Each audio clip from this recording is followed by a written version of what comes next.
சில நாட்களாக சோசியல் மீடியால இந்த தம்பியை போட்டு அடி நடிச்சுக்கிட்டு இருக்காங்க. காரணம், அந்த தம்பி சீமான் அவர்களை ஒருமையில் பேசிய விதமும் அந்த தம்பி பேசின ஸ்டைலுமே அதுக்கு காரணமா அமைஞ்சு போச்சு. இந்த தம்பி பேசினது காரணம் யாரோட தூண்டுதலோ அல்லது வேற யாரோ சொல்லி கொடுத்தோலாம் கிடையாது.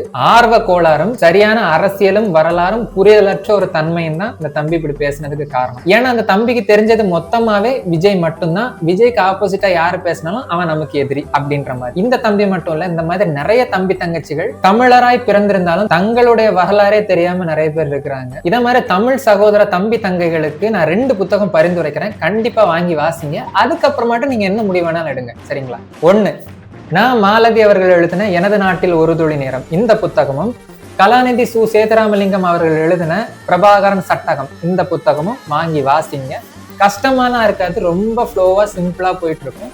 நம்ம வரலாறு என்ன, நடந்த அரசியல் என்ன, புலிகள்னா என்ன, போர்னா என்ன, பிரபாகரன்னா என்ன, தமிழர்னா என்னன்னு உங்களுக்கு தெரிஞ்சிடும். நான் வெறித்தனமான தளபதி ஃபேன். அதுக்காக அவர் கட்சி ஆரம்பிச்சு என்ன சொன்னாலும் அதையே நான் செய்யணும், அவர் பின்னாடி போகணும்னு கிடையாது. எனக்கு அரசியல் பற்றிய புரிதல் இருக்கு. ஒரு 5 வருஷத்துக்கு முன்னாடி விஜய் சார் இதை பண்ணியிருந்தாருன்னா நான் அங்கதான் போய் சேர்ந்திருப்பேன். ஏன்னா எனக்கு அப்போ இந்த அளவுக்கு புரிதல் கிடையாது. எனக்கு இந்த திராவிடம் பற்றிய தெளிவை ஏற்படுத்தியது ஆய்வாளர் மன்னர்மன்னன் அவர்கள்.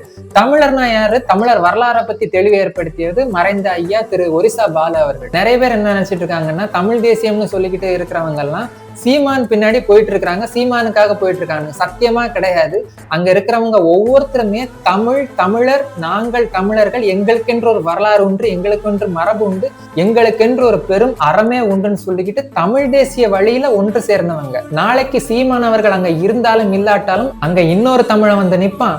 யார வேணாலும் மேடை ஏற்றி விடுங்க, அவன் பேசுவான் தமிழை பத்தி. யார வேணாலும் மேடை ஏற்றி விடுங்க, அவன் தமிழருக்காக அரசியல் புரிதலோட பேசுவான். பத்திரிகைக்காரங்க வந்து கேள்வி கேட்டா பயம் இல்லாம பேசுவான். ஏன்னா அவர்கள் எல்லாரும் தமிழால் ஒன்று கூடியவர்கள். ஆனா அங்க தளபதியை ரீப்ளேஸ் பண்ணி பாருங்க, அங்க ஒண்ணுமே இருக்காது. காரணம், அவர்கள் ரசிக உணர்வால் ஒன்றிணைந்தவர்கள், நாங்கள் தமிழ் உணர்வால் ஒன்றிணைந்தவர்கள். இது தமிழரின் தாகம்.